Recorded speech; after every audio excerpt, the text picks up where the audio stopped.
하나님의 말씀 누가복음 9장 28절에서 36절까지입니다.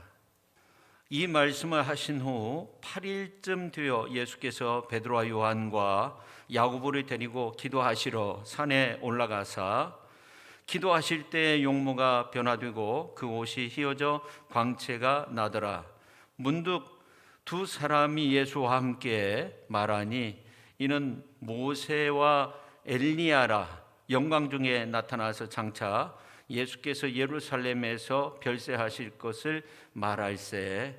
베드로와 및 함께 있는 자들이 깊이 졸다가 온전히 깨어나 예수의 영광과 및 함께 선 두 사람을 보더니 두 사람이 떠날 때에 베드로가 예수께 여짜오되 주여 우리가 여기 있는 것이 좋사오니 우리가 초막 셋을 지퇴 하나는 주를 위하여 하나는 모세를 위하여 하나는 엘리야를 위하여 하사이다 하되 자기가 하는 말을 자기도 알지 못하더라. 이 말 할 즈음에 구름이 와서 그들을 덮는지라. 구름 속으로 들어갈 때에 그들이 무서워하더니 구름 속에서 소리가 나서 이르되 이는 나의 아들 곧 택함을 받은 자니 너희는 그의 말을 들으라 하고 소리가 그침에 오직 예수만 보이더라. 제자들이 잠잠하여 그 본 것을 무엇이든지 그때에는 아무에게도 이르지 아니하니라. 아멘. 기도하겠습니다. 하나님 아버지, 이 시간 말씀 듣는 시간입니다. 말씀을 통하여 우리의 삶이 변화되고 새 사람 되어지는 그러한 축복의 시간으로 성령께서 함께하여 주옵소서. 예수님의 거룩하신 이름으로 기도하옵나이다. 아멘. 농구가 처음으로 시작될 때 모든 선수들은 가만히 서서 양손을 사용해서 슛을 쏘는 것을 기본 자세로 그렇게 생각을 했습니다. 세트 슛이라는 거죠.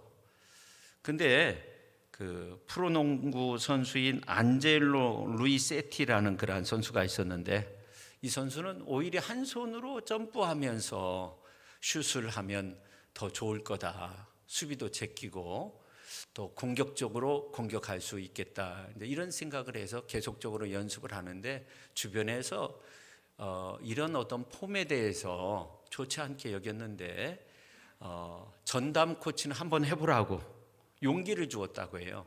그래서 나중에는 굉장한 그야말로 슈터가 되었다고 하는데 이 안젤로가 만든 슛의 자세가 지금은 기본 자세가 되었습니다. 그리고 이런 자세로 인해서 농구가 더 발전할 수 있는 기회가 되었다고 합니다.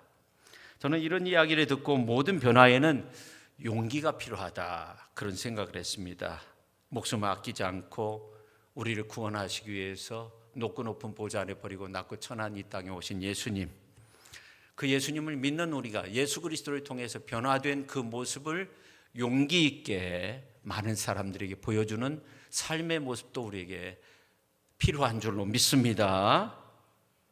여러분, 변화된 나를 세상에 드러내는 그 일에 대해서 우리는 두려워할 필요가 없습니다.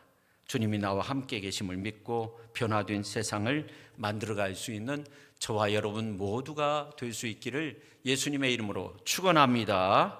우리가 지난 시간에 오병이어 기적 사건을 통해서 이 빈들 에클레시아, 빈들 교회에서 감사와 그리고 긍휼이 넘쳐났다는 말씀을 통해 함께 은혜를 나누었습니다.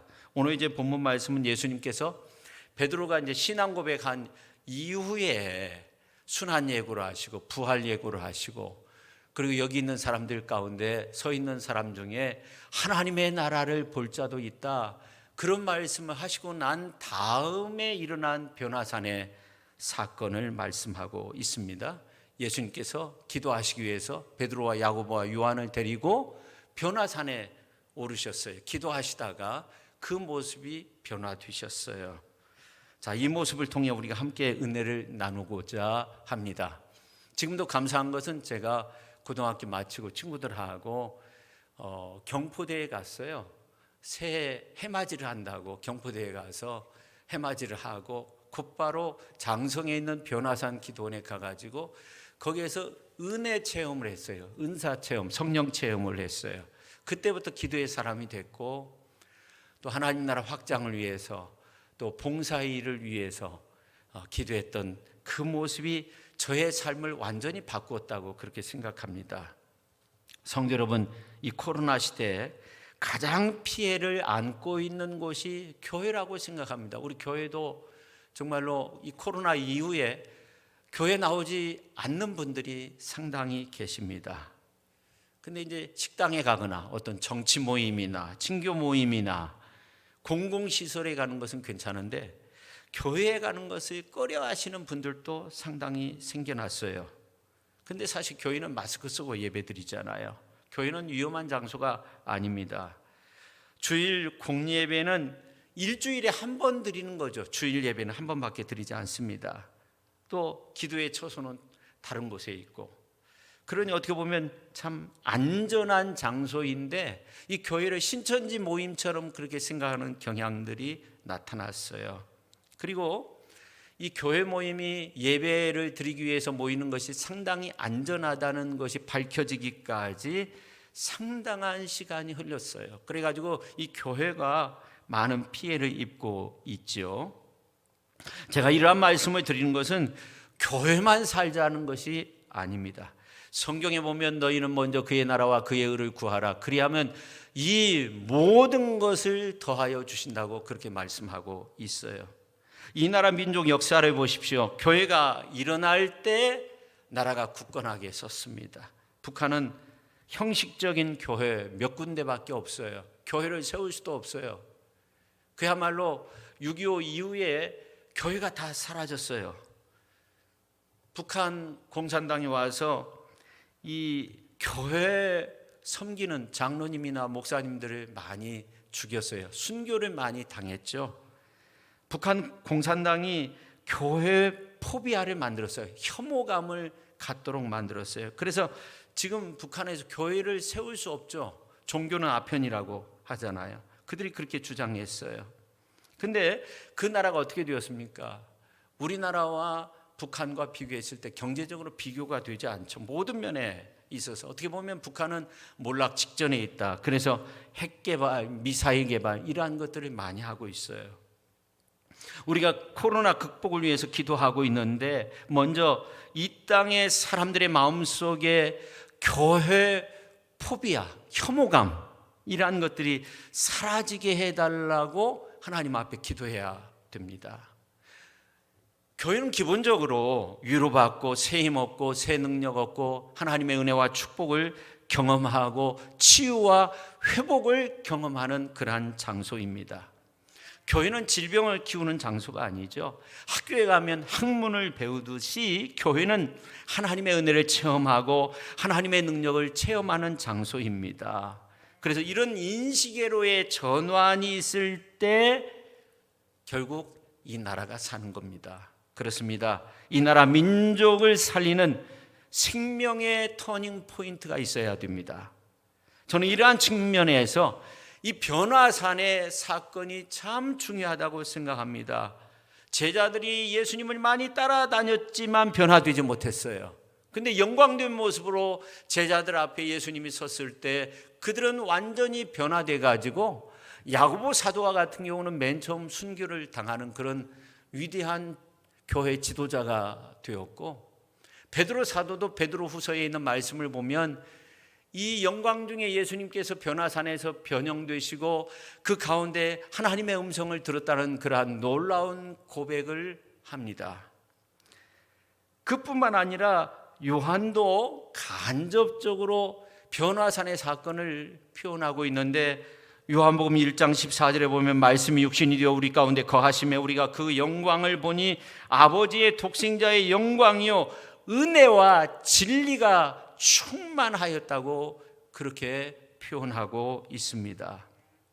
그런데 이러한 변화산의 사건을 기록한 복음서 기자들 가운데 마태 기자하고 마가 기자는 여기 서 있는 사람들 중에 하나님의 나라를 볼 자들도 있느니라 라는 이 예수님의 말씀을 하신 이후에 꼭 6일 만에 변화산의 사건이 일어났다고 그렇게 기록하고 있는데, 오늘 이제 누가는 8일쯤 되어서 8일이 지났다는 거예요. 날짜가 차이가 있어요. 6일하고 8일하고 이틀 차이가 있잖아요. 근데 우리가 흔히 그런 얘기를 해요. 뭐 두어 서너 번 해달라고. 2번에서 4번까지 4에서 2 빼면 2 차이가 남잖아요. 그러니까 베드로가 가이사랴 빌립보에서 신앙 고백했을 그날과 그리고 변화된 그 당일을 포함시키면 이틀 차이가 나는 거죠. 근데 왜 누가는 8일쯤 되어라고 그렇게 표현했을까 우리가 한번 생각해 봐야 됩니다. 여러분, 이 교회사적으로 보면 8이라는 숫자가 굉장히 중요한 숫자입니다. 우리 예수님께서 안식 후 첫날 부활하셨어요. 그리고 교회 공동체가 이 부활절기, 그러니까 매 주일날, 안식 후 첫날이 주일인데 주일에 모여서 교회 공동체가 이루어진 겁니다. 그런데 우리 하나님께서 세상 만물을 6일 동안 창조하시고 7일째 되는 날 안식하시고 안식 후 첫날 8일째 되는 날이죠. 그날 교회가 세워진 거예요.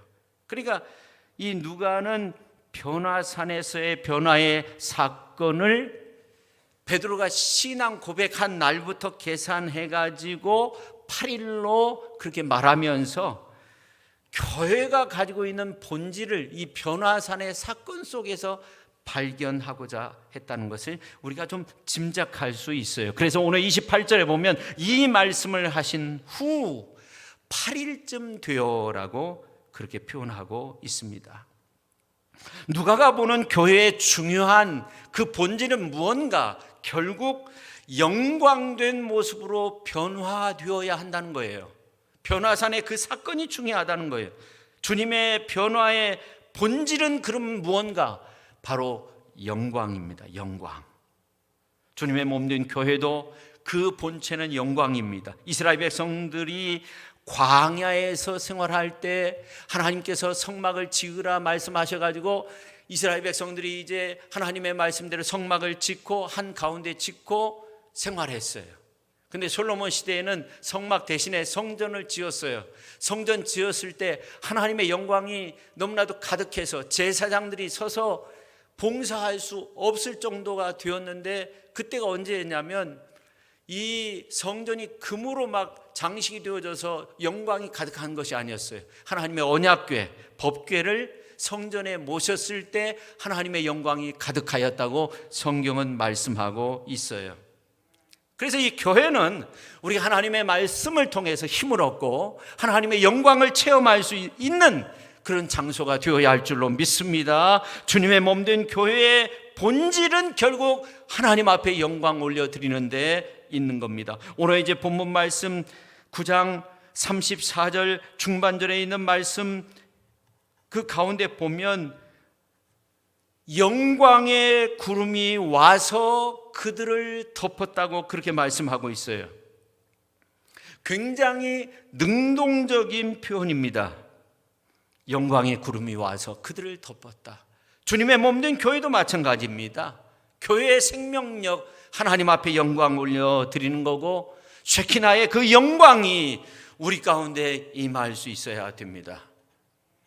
그렇습니다. 주님의 몸된 교회의 생명력은 쉐키나의 그 영광이 우리 성도님 한 사람 한 사람을 감쌀 때 나타나게 되는 것인데, 오늘 이제 말씀을 통해서 그 변화산의 그 영광된 모습이 우리의 삶 속에 가득할 수 있기를 예수님의 이름으로 축원합니다. 첫째, 변화산에서의 별세의 아름다움이 이루어졌다 하는 겁니다.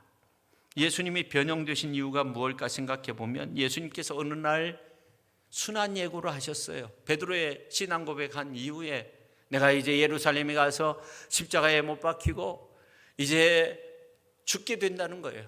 그 순환 예고를 들었을 때 제자들은 두려움에 빠졌어요. 공포에 빠졌어요. 우리가 믿고 따랐던 예수님이 십자가에 못 박혀 죽게 되다니. 그 당시 십자가 처형이 간간히 있었어요. 그러니까 십자가상에서 얼마나 큰 고통 속에서 비참하게 사람이 죽어가는가 이런 것들을 알았던 제자들은 두려움 속에 빠졌어요. 어안이 벙벙하죠. 이러한 가운데 예수님이 순환 예고, 부활 예고, 여기 서 있는 사람 가운데 하나님의 나라를 볼 자들도 있다, 이 말씀하시고 8일쯤 되었을 때 변화산에 가셔서 변형되시니까 제자들의 마음이 큰 위로를 받는 거예요. 그렇지 않겠습니까? 예수님이 죽는다고 했는데 그 영광된 모습으로, 사람이 상상할 수 없는 그러한 모습으로 변형되셨을 때 그들은 큰 위로를 받고 큰 용기를 얻었을 것입니다. 우리들도 언젠가 하나님께서 부르시는 그날이 있을 겁니다. 그날에 베드로와 야고보와 요한과 같은 그러한 체험을 하게 된다면 정말 당당하게 하나님 앞에 설 수 있을 것입니다. 오늘 이 예배에 참여한 우리 모든 분들이 그 변화산의 놀라운 은혜의 체험을 하면서 그렇게 아름답게 믿음의 길을 걷고 이제 하나님의 영광의 나라에 들림받는 그러한 축복의 삶의 주인공들이 다 되실 수 있기를 예수님의 이름으로 축원합니다. 또 하나는 믿음 강화입니다. 두려움이 사라졌고 믿음이 커졌어요. 백문이 불여일견이라는 그런 말이 있잖아요. 100번 들어도 한 번 보는 것보다 못하다는 거죠.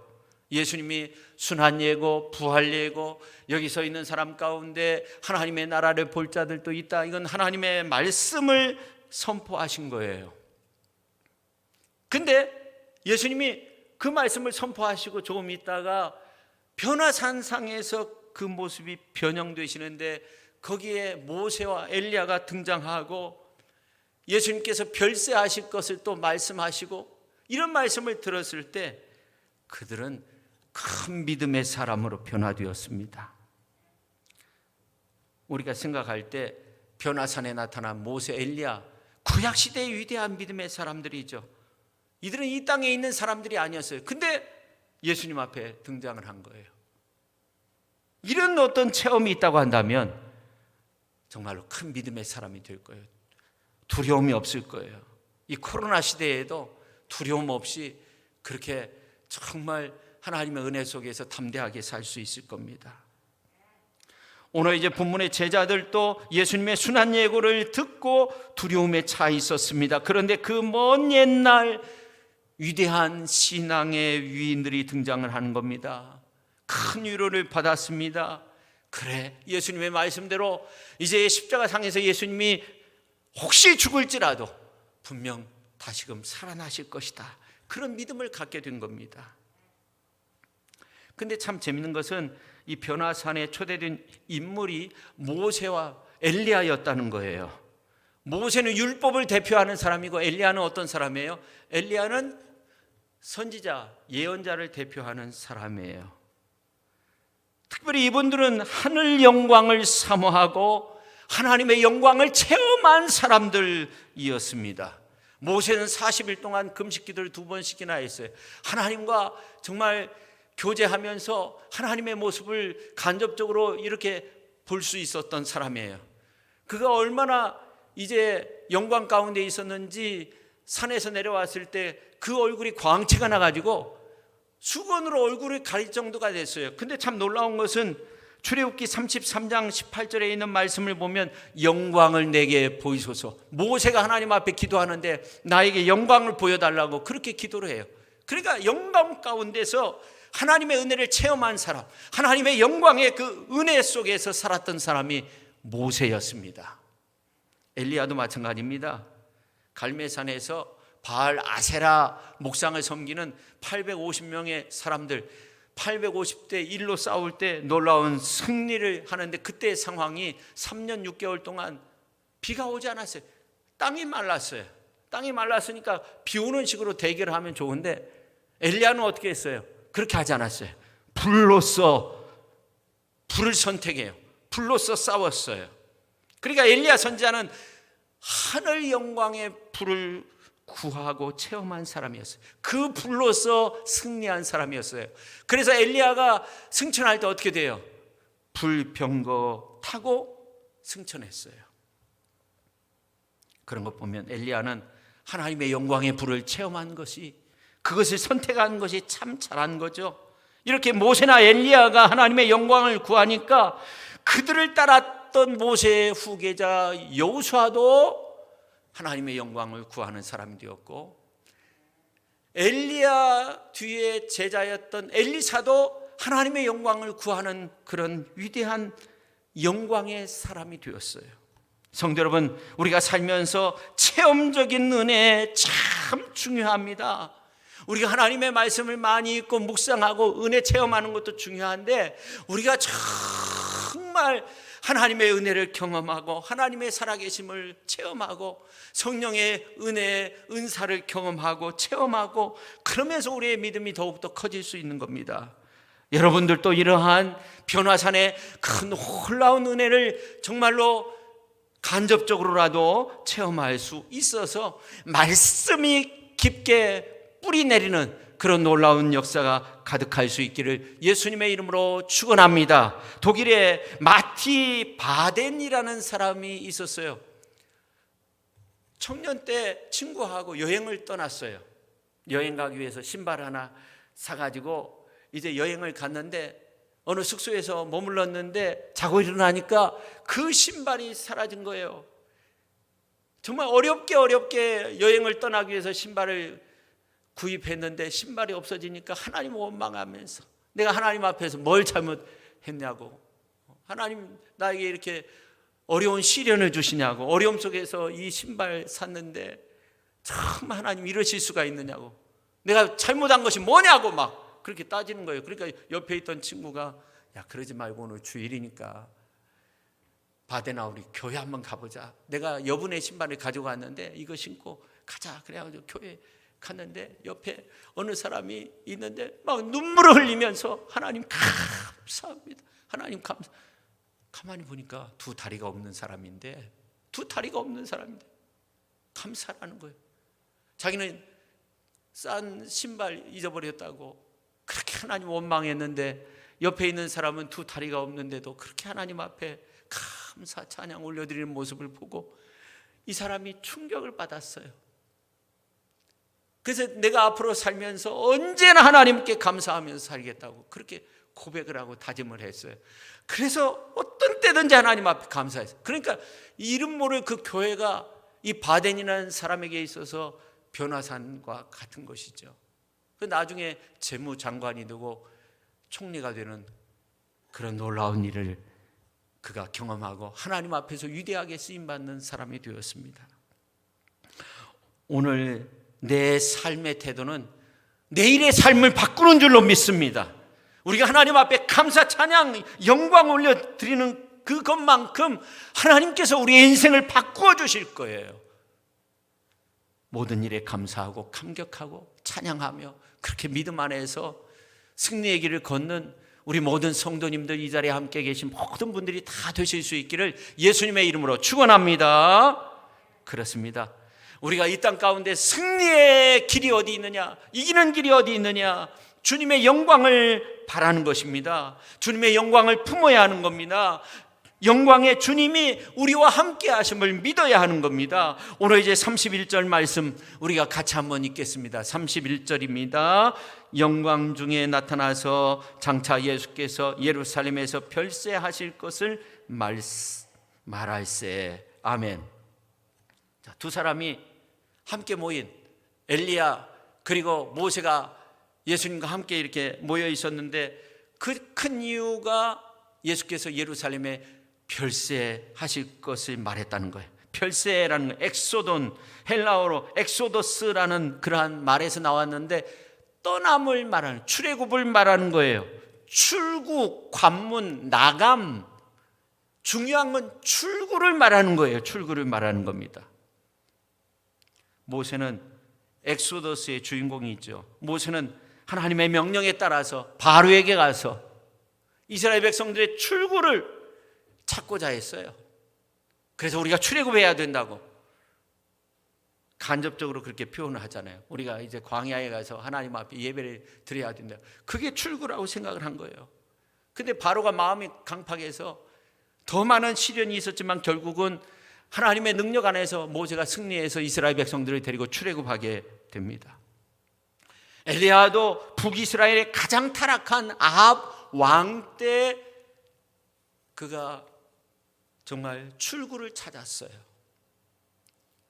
그러다 보니까 많은 어려움이 있었죠. 모세도 엘리야도 많은 어려움이 있었죠. 특별히 이제 엘리야가 850명의 이방 신상을 섬기는 사람들과 싸워서 승리하게 되었을 때 아합과 이세벨이 군대를 모집해가지고 모든 군대를 동원해서 엘리야를 잡아서 죽이려고 합니다. 이러한 가운데 그 칼날을 피해서 기적적으로 하나님의 산 호렙산에 이르고 그 동굴에 가서 하나님 앞에 기도하는데 이스라엘 백성들 가운데 나만 남았다는 거예요. 하나님을 섬기는 사람이 나만 남았다는, 주의 제단을 저 아합 왕이 다 허물어 버렸다는 거예요. 주의 선지자들을 다 죽였다는 거예요. 다 넘어갔다는 거예요. 이제 나만 남았다는 거예요. 근데 내 생명을 찾고 있다는 거예요. 그랬을 때 하나님께서 아니다 하면서 바알에게 무릎 꿇지 아니한 7,000명을 남겨놓았다고 그렇게 말씀하여서 이 엘리야 선지자가 그 7,000명과 함께 이스라엘의 출구를 찾게 되잖아요. 성도 여러분, 우리가 코로나 극복을 위한 기도회를 하고 있어요. 극복을 위한 기도회. 결국 우리가 출구를 찾자는 겁니다. 나라건 개인이건 교회건 회사건 사업장이건 출구를 찾아야 할 때입니다. 그러기 위해서 우리가 해야 할 일은 하나님 앞에 기도함으로써 그 어려움을 뚫고 나갈 수 있어야 되는 거죠. 통계청에서 지난해 그 조사를 했는데 호흡기 질환자가 줄었다는 거예요. 또 그런 질병으로 인해서 죽은 사람도 훨씬 줄었다는 거예요. 근데 안타까운 것은 젊은 사람들 가운데 삶을 포기해버리는 그런 사람들이 확연히 늘어났다는 거예요. 참 안타까운 그러한 소식을 들으면서 자, 이제 우리가 엑소돈 출구를 찾아야 됩니다. 이제는 가정마다 모든 국민들이 우리나라가 이 어려움을 극복해야 되는데 출구를 찾아야 돼요. 어떻게 보면 모세, 엘리야는 예수님의 마음을 정말 잘 알았던, 잘 이해하였던 그러한 사람이었다고 생각해요. 왜냐하면 모세나 엘리야도 홀홀단신, 많은 이스라엘 백성들이 모세를 향해서 원망하였을 때 꿋꿋하게 예수님이 십자가의 길을 걷듯이 사명의 길을 걸었어요. 엘리야도 마찬가지예요. 나 혼자만 남았다고 생각할 정도로 850대 1로 싸웠어요. 나중에 이제 무릎 꿇지 아니한 7,000명의 사람들 가운데 합세해서 그 많은 사람들을 다 이제 이방신을 섬기는 사람들을 없앴지만 정말 홀홀단신 믿음의 길을 걸었어요. 예수님도 십자가의 길을 그렇게 홀로 걸으셨어요. 근데 예수님은 변화산에서 그 2명의 모세, 엘리야 그리고 3명의 제자들과 함께 어떻게 보면 이 별세 교회를 이루었다 그렇게 생각합니다. 이것이 오늘 이 코로나 시대의 교제의 모형이라고 생각하는데 성도의 교제는 세상을 따르는 게 아니라 세상에서 별세하는 거죠. 다시 말해 예수님을 중심에 모시고 세상에서 별세 떠남, 빠져나옴, 출구를 찾고 그 가운데서 사는 거예요. 우리가 이 코로나 시대에 코로나를 이길 수 있는 힘이 어디에 있을까? 예수의 십자가를 마음 중심에 두어야 되고 별세가 있어야 돼요. 새로운 어떤 모습으로 새 시대를 여는 그 힘은 바로 별세 교제에 있다 생각합니다. 예수님께서 2-3 내 이름으로 모인 곳에 내가 그들 중에 있다고 그렇게 말씀하셨는데 이제 정말 출구가 보이기 시작한다고 그렇게 표현할 수도 있겠는데 이러한 가운데 우리는 정말 위로의 교제, 별세의 교제, 굳게 서는 교제, 십자가로 승리하는 교제, 사랑의 역사를 이루는 교제, 그런 아름다운 모습을 우리가 지녀야 됩니다. 예수님이 중심된 교제, 이러한 교제, 이러한 어떤 교제 속에서 아름답게 우리가 믿음의 승리를 이루어 가야 됩니다. 그게 변화산의 은혜 아닙니까?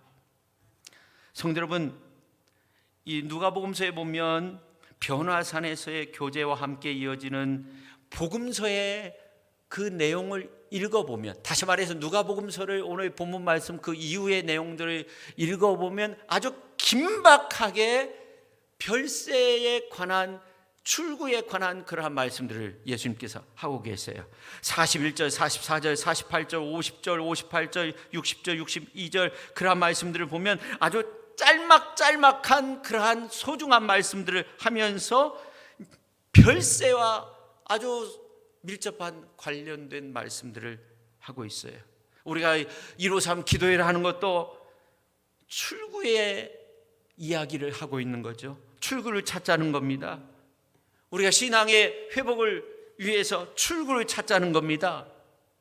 이렇게 이 시대에 우리에게는 별세 신앙이 필요한 거예요. 별세 신앙으로 승리해야 되는 거예요. 그 다음에 두 번째, 예수만 보이는 초막의 교회였다 하는 겁니다. 예수님께서 이 땅에 오셔가지고 크게 5가지의 사건을 이루셨는데, 성육신, 변화산의 사건, 십자가 사건, 부활 사건, 승천 사건, 두 번째가 변화산 사건인데 정말 예수님께서 우리에게 보여주신 중요한 사건 가운데 하나입니다. 근데 참 재밌는 것은 여러분이 이 복음서를 좀 연구하고 읽으면 참 좋은데, 우리가 누가복음서의 말씀을 이렇게 듣는 것이 참 전하면서도 준비하면서도 저에게도 은혜가 되고 우리 성도님들에게도 은혜가 되겠다. 왜냐하면은 이 사복음서의 말씀을 서로 이렇게 비교하면서 제가 말씀을 전할 때가 있거든요. 근데 이 변화산의 사건은 요한은 기록했다고 했어요? 안 했다고 했어요? 요한은 기록하지 않았어요. 요한복음서에는 이 변화산의 사건이 나오지 않아요. 근데 마태, 마가, 누가복음서에 나오는데, 마태복음서하고 누가복음서에 있는 말씀을 보면은 예수님이 변화산으로 제자들을 그냥 데리고 가서 제자들 앞에서 그 모습이 변화된 거예요. 근데 누가복음서에 보면은 예수님이 기도하시러 제자들을 데리고 간 거예요. 기도하시러 갔다는 게 누가복음서에만 나와요. 기도하시다가 변화됐다는 것이 누가복음서에만 나와요. 근데 용모가 변화되었다라고 그렇게 말씀하고 있는데, 변화라는 이 말은 헤테로스라는 말이 있는데, 그냥 예수님의 모습이 어느 날 갑자기 환해 보인 그런 모습이 아니라 그 근본 질까지도 완전히 그 모습이 변화됐다는 것이 말하는 겁니다. 예전의 모습하고 전혀 다른 거예요. 아주 찬란한 영광의 모습으로 예수님께서 변화되신 거예요. 그 옷까지도 휘어져서 눈이 부실 정도로 완전히 변화된 거예요. 근데 변화되셨다는 말이 수동태예요. 예수님이 마음대로 그냥 변화되신 것이 아니라 결국 하나님께서 예수님을 그렇게 변화시키신 거예요. 그러면서 하나님께서 이런 말씀을 주시죠. 오늘 35절, 구름 속에서 소리가 나서 이르되 이는 나의 아들 곧 택함을 받은 자니 너희는 그의 말을 들으라. 그러니까 이 변화의 역사는 결국 하나님께서 하셔야 되는 거예요. 오늘 우리가 변화될 수 있는 거 내 힘으로 내 능력으로 안 되는 거예요. 여러분, 여러분의 과거의 삶, 지금의 삶 비교해 보세요. 어떻습니까? 하나님께서 변화시켜 주신 거 아닙니까? 하나님께서 우리의 삶을 변화시킬 때 그 삶이 아름답고 위대하고 복된 삶으로 나아갈 수 있는 줄로 믿으시기를 바랍니다. 변화는 하나님이 하셔야 된다는 거예요. 쓸모없는 인생이었는데 하나님의 손에 붙잡히니까 그 인생이 바뀌어진 거예요. 새로운 삶이 된 거예요. 우리가 코로나 극복을 위해서 기도하고 있는데 이 바이러스가 없어지면 어떻게 될 건가, 그런 걱정도 돼요. 이미 저 자신도 우리 성도님들도 코로나 이후에, 코로나가 온 다음의 모습으로 바뀌어져 있어요. 신앙생활도 그런가요? 기도생활도 그런 것 같아요. 바뀌어져 있어요. 이러다가 코로나가 없어지면 어떻게 될 건가 그런 걱정이 되더라고요. 기도 생활, 봉사 생활, 예배 드리는 삶, 이제 코로나 시대에 익숙해져 있어요. 그냥 영상 좀 보고 이게 예배 드리는 건지 안 드리는 건지, 그러면서도 신앙생활 다 한 것으로 생각되기도 하고 참 그렇습니다. 근데 이 변화산의 모든 역사 은혜 하나님이 하신 것이지만, 참 누가는 이 변화산의 사건을 기도로 연관시키고 있다는 것이 참 중요한 것 같아요. 마태, 마가는 기도하시러 올라가셨다 그런 내용이 없는데, 누가는 기도하시러 제자들을 데리고 가셨다는 거예요. 기도하시다가 변화되셨다는 겁니다. 더군다나 이 누가는요, 두 사람이 떠날 때, 그러니까 모세와 엘리야가 떠날 때 우리가 초막새에서 지차는 거예요. 왜 이런 말을 했을까? 떠날 때 붙잡고 싶은 거죠. 가지 말라는 거죠. 초막새에서 짓고, 하나는 주를 위해서, 하나는 모세를 위해서, 엘리야를 짓고 우리가 이곳에 같이 있었으면 좋겠습니다. 근데 다른 마태, 마가복음서에 보면 떠날 때가 아니에요. 그냥 있을 때 그냥 그렇게 했다는 거예요. 근데 베드로는 떠날 때 했었다고, 누가는 그것을 강조하고 있어요. 저는 이 베드로의 모습을 보면서 우리가 이 코로나 시대에 간직해야 되는 모습이 바로 이런 모습이 아닌가. 이 코로나 시대는 뿔뿔이 흩어지는 시대이기 때문에 우리가 더욱더 함께 해야 돼. 우리가 백신을 꼭 맞아야 돼. 그 맞는 이유가 왜 그래요? 백신 맞고 함께 하자는 거예요. 아버지도 만나고 어머니도 만나고 친구도 만나고 마음 놓고 그렇게 지내자는 거예요. 함께 하자는 거예요. 그렇죠? 우리가 여러 가지 통로를 통해서 서로 교류할 수 있어야 됩니다. 여러분, 이게 초막의 마음이라고 생각합니다. 우리가 이 시대에 기도해야 되는 것은, 하나님 이 초막의 마음을 주시옵소서. 초막의 마음을 주시옵소서. 초막이나 궁궐이나 다 하나님의 나라인데, 주님이 서 있으라 한 곳, 그곳에 내가 서 있게 하시고, 주님이 머물라 한 그 자리에 내가 그 자리에 있게 하시고, 주님이 섬기라 한 그 섬김의 자리에 제가 있어야 되고, 여러분이 그 자리에 있어야 하는 겁니다. 주님이 그렇게 말씀하시잖아요. 58절 말씀 한번 보십시오. 예수께서 이르시되 여우도 굴이 있고 공중에 새도 집이 있으되 인자는 머리 둘 곳이 없도다. 출구를 말씀하고 있는 거예요. 별세를 말씀하고 있는 거예요. 저는 베드로의 마음을 이해할 수 있을 것 같아요. 왜 베드로가 초막을 지차고 했을까? 베드로는 함께 있고자 했어요. 기도하면서 우리가 함께 있자는 거예요. 엘리야도 모세도 막 떠나려고 하니까 아닙니다. 함께 있어야 됩니다. 함께 있어야 됩니다. 이 코로나 시대에 안타까운 소식들이 들려오잖아요. 아버지가 돌아가셨는데 아버지 얼굴도 볼 수 없다는 거예요. 가볼 수도 없다는 거예요.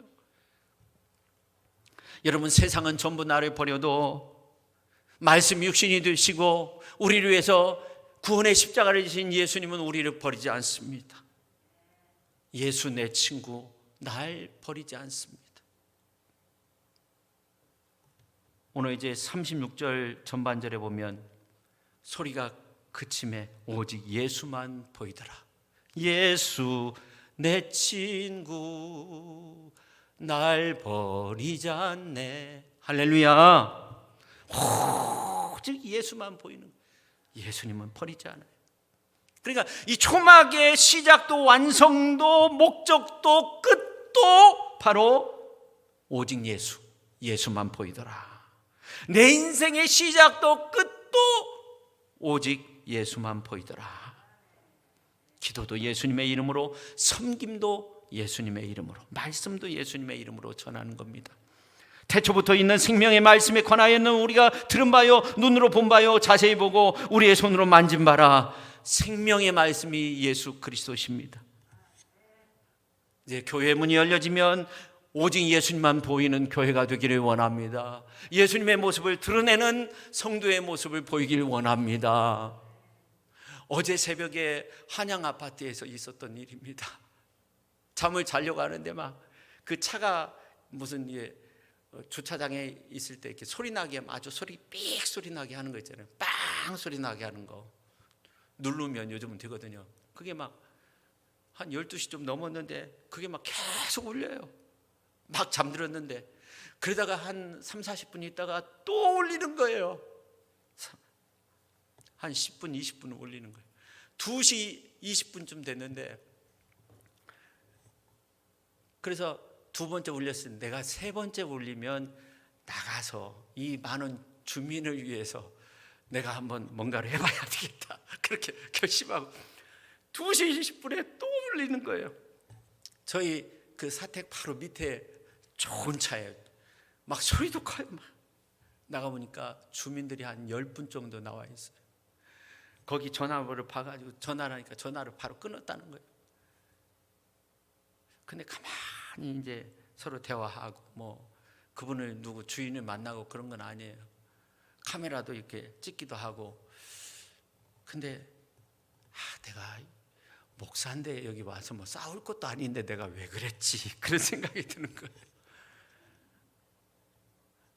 오직 예수님 모습만 보여야 되는데, 그런 생각을 했어요. 여러분, 오늘 우리의 삶 속에 정말 처음과 끝이 예수로 가득한 그런 어떤 생명의 역사를 이루어갈 수 있기를 예수님의 이름으로 축원합니다. 변화산의 역사가 여러분의 삶 속에 가득할 수 있기를 바랍니다. 여러분의 삶의 모습 속에서 가득할 수 있기를 바랍니다. 기도하겠습니다. 하나님 아버지, 변화산의 그 놀라운 은혜를 체험한 베드로, 야고, 요한처럼 오늘 우리의 삶 속에서도 변화산의 은혜를 체험하게 하시고 변화산의 그 놀라운 능력의 역사를 경험하여서 변하여 새 사람 되는 그런 놀라운 은총의 모습이 있게 하여 주옵소서. 그런 놀라운 은혜 속에서 살게 하여 주옵소서. 오직 예수님만 보이는 그러한 삶, 그런 은혜 가득한 우리 모두가 될 수 있도록 하나님 도우시고 함께 하여 주옵소서. 예수님의 이름으로 기도하옵나이다. 아멘.